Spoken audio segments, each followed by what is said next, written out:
आई kitchen मध्ये नमस्ते। आजची recipe आहे उपमा।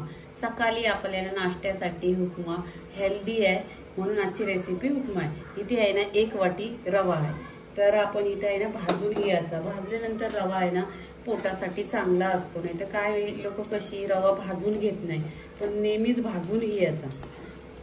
तर इथे बघा, आणि अशी लोखंडाची कढई नाही घ्यायची, ही ॲल्युमिनियमचीच कढई घ्यायची आणि जास्त भाजायचा नाही, खाली खरपूस करायचा, त्याला जालायचा पण नाही आणि गोल्डन पण नाही करून घ्यायचं।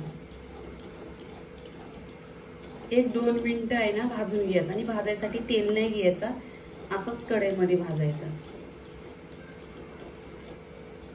1-2 मिनिटं गॅसवर भाजलेलं आहे। आता आपण या कढईतून काढून घ्यायचं। ते गॅसवर कढई ठेवलेली आहे, त्याच्यामध्ये आपण अर्धी चमचा तेल टाकायचं।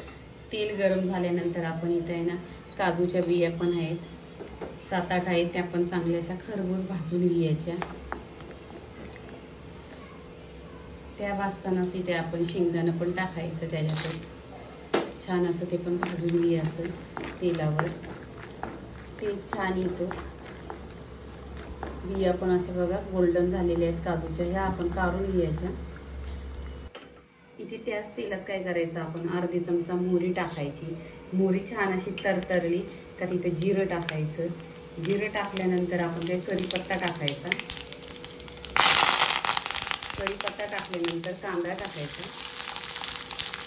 छान असा कांदा भाजून घ्यायचा गोल्डन कलरवर।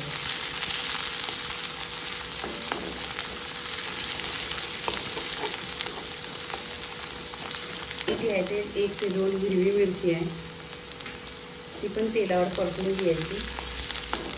छान असा कांद्याचा गोल्डन कलर झाला पाहिजे।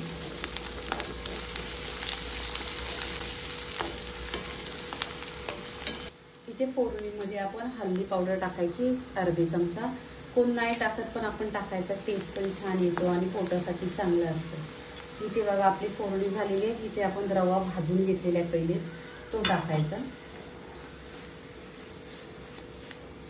छान असा तेलावर परतलेला आहे आणि जेव्हा तुम्ही उपमा बनवणार ना तेव्हा पाणी आहे ना गरम घ्यायचं। इकडे मी दुसऱ्या गॅसवर आहे ना पाणी गरम करून ठेवलेलं आहे, तर गरम पाणी टाकायचं। इथे मी 1 ग्लास टाकलं पाणी, मिक्स करून घ्यायचं आणि इथे आहे ना चवीनुसार मीठ टाकायचं। इथे आपले काजू आणि शेंगदाणा पण टाकून घ्यायचं। इथे पूर्णपणे झालेलं आहे, तर आपण 1-2 मिनिटं आहे ना गॅसवर ढाकून ठेवायचं। इथे आपली 10 मिनिटं झालेली आहेत बघा। छान असा मऊ लुसलुशीत उपमा शिजलेला आहे बघा, परफेक्टली असा झालेला आहे आणि छान असा फुललेला आहे। आणि मी जारा रवा घेतलाय ना, नेहमी जार रवा घ्यायचा, त्याने खूप छान होतो। तर इथे बघा कोथिंबीर टाकून घ्यायची चवीनुसार। इथे आपला उपमा झालेला आहे मऊ लुसलुशीत। लाईक करा, शेअर करा, सबस्क्राईब करा आणि नेहमीच खात राहा। धन्यवाद।